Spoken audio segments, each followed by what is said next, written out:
काश तू चांद होती और मैं सितारा होता, काश तू चांद होती और मैं सितारा होता, आसमां में कासियाना भी हमारा होता। ये दूर के लोग तुझे दूर से देखकर ही प्रशंसा करते, नजदीक से देखने का हक सिर्फ हमारा है। हेलो हेलो देखिए गोलू जी, ये दिल की जो लगी है ना बहुत बुरी बला है। मोहब्बत किन लोगों ने किया है? हाथ उठा दीजिए। मोहब्बत करना कोई बुरी बात नहीं है। क्या बात है, आप लोगों ने मोहब्बत किया है। और एक बात बताइए कि मोहब्बत में दर्द किन किन को मिला है? वो हाथ उठा दीजिए। क्या बात है? नहीं देखिए, चोट भी खाए हुए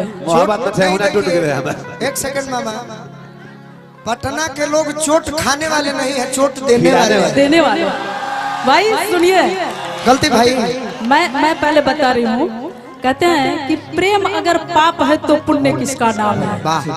और इन्होंने सबके सामने में ऐलान किया है, ये कोई बुरी बात नहीं है। कहते हैं कि प्रेम अगर पाप है तो पुण्य किसका नाम है। प्रेम ही राधा और प्रेम ही घनश्याम है। अरे वाह, जाके मन मंदिर में देखो, प्रेम ही सीताराम है। मगर कुछ पापियों के पाप से आज प्रेम भी बदनाम है। प्रेम भी बदनाम है। सही बात है, बहुत पापी हो गई। तो आइए, इन्होंने कहा कि सिर्फ हक हमारा होता, और पटना के वासी जो चोट खाए हुए हैं उनके लिए मैं कहना चाहूंगी कि जब कोई ताजा चोट खाते हैं तो अहले दिल और मुस्कुराते हैं। कि जब कोई ताजा चोट खाते हैं तो अहले दिल और मुस्कुराते हैं। ऐ गमे जिंदगी तू उदास न हो, अरे आ तुझे हम गले लगाते हैं। लेकिन जानते हैं संगीता जी, आपने कहा कि प्रेम के दीवाने कितने हैं, चोट कितने खाए हैं, लेकिन हमारे बिहार में प्रेम के रोगी बहुत कम लोग हैं। जानते हो क्या रोगी बड़े हैं? 3 चीज के, पहला शुगर के, दूसरा गैस के, तीसरा फिनाइल। आज रात ना ताली बजाने से कितना थोड़ा में शुगर फ्री हो जाएगा। बेंजू वाले भाई, आपके लिए एक बात कहें। हाँ, वही गीत से शुरू करते नहीं जो आप सब सुनले बनी। एगो पत्नी अपना पति के सिखावत तरी कहत तरी कि माई आवे वाला गाड़ी, तो जौन जौन हम कहत तनी उ ले ले आई, वैसे कहत तरी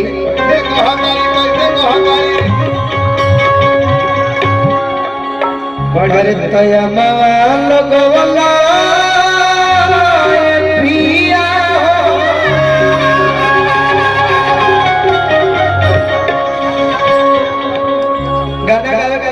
फुटबॉलर भी है, कभी चोट लग गई बा। एक बार माई खातिर एगो छोट भाई के आशीर्वाद देव खातिर तनी दोनों अपन हाथ उठा ली तो सब है, मतलब भाई लोग तू लोग उठा लो। एगो गीत को साथ से दी हम। अरे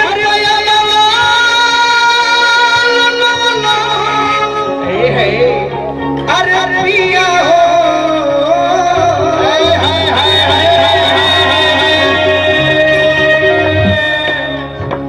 अरे महू अरे लो गगलो,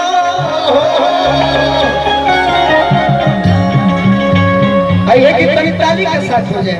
अरे पाया मावलो गगलो पिया हो, महू अरे लो गगलो, अमावलो गगलो पिया हो, महू अरे लो, कहे ना गगलो पिया हो, कहे ना गगलो पिया हो, पिया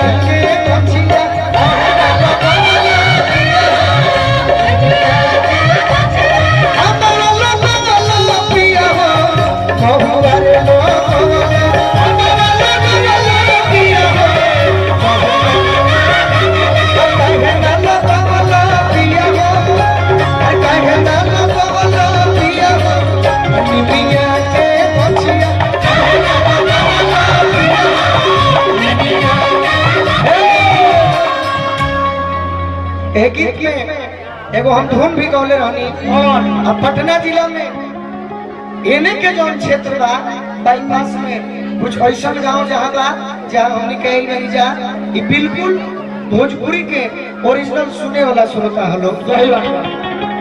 पतिदेव बाहर जाए के तैयारी कइले बड़ा तो पत्नी कहत रही कि रवा बाहर मत जाई सरदार जी रवा द्वार पर के पूरा बाहर हमरा बुझाई कि रवा रुपए बाहर बाकी पतिदेव कहत कि प्यारी हो देश देखे प्यारी हो देश देखे प्यारी हो देश देखे प्यारी हो देश देखे जान बयान में तेरी नलागी जान बयान में तेरी नलागी अब कैसे भागे पानी दे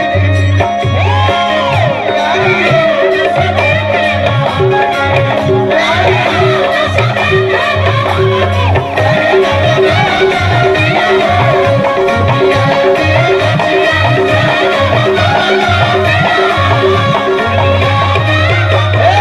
अच्छा हम भजन गाओ तनी आप सबके निमन लगो तनी बहुत सुंदर तो एक बार हम ही देखल चाहतनी कि भजन जे सुनले बा तो ज्यादा ताली हमारा चाची लोग बजावता कि ज्यादा ताली हमारे भाई लोग बजावता तू लोग तो तरी बजा देबो बाकी एक बार हमार माता बहन लोग एगो छोट भाई एगो बेटा जन के तनी हाथ उठा दे लोग पहले भाई लोग मत उठाई हो और ऐसा ताली बजाई हो कि ई लोग आतना झूठा लोग लजा जाए कि माता बहन लोग हमने के हरा दिल में अरे कयामा वाला वाला दिया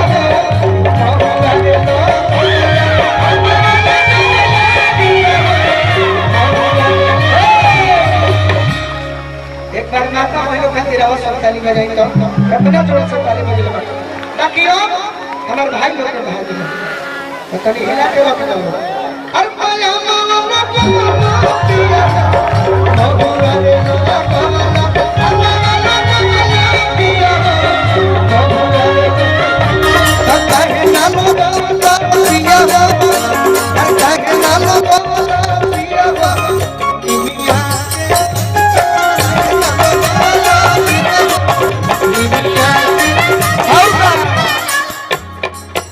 निमिये हम घर माई के निमिये दुआरा हो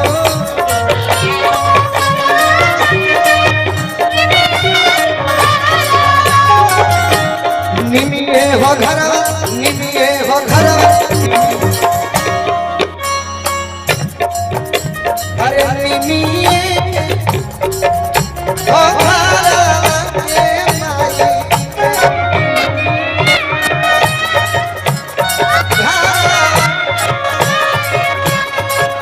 निमिये हो घरा माई के निमिये दुआरा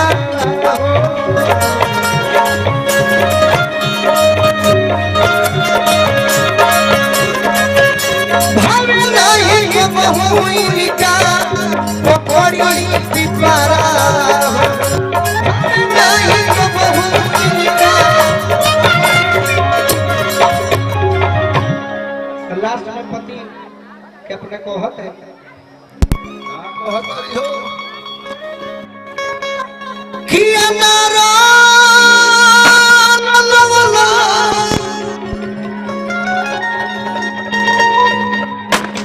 अरे पिया हो हाय हाय हाय और हो लो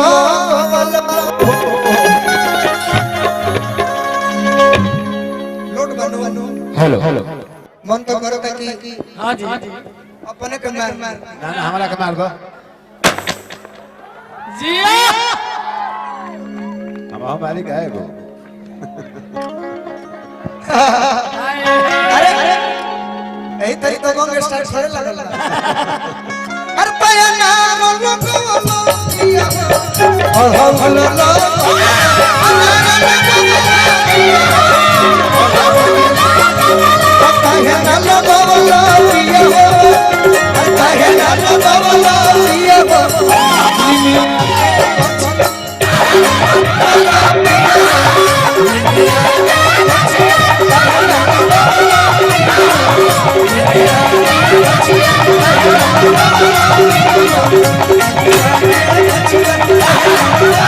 Thank you. एक बार बोल दी प्रेम से सच्चे दरबार की जय।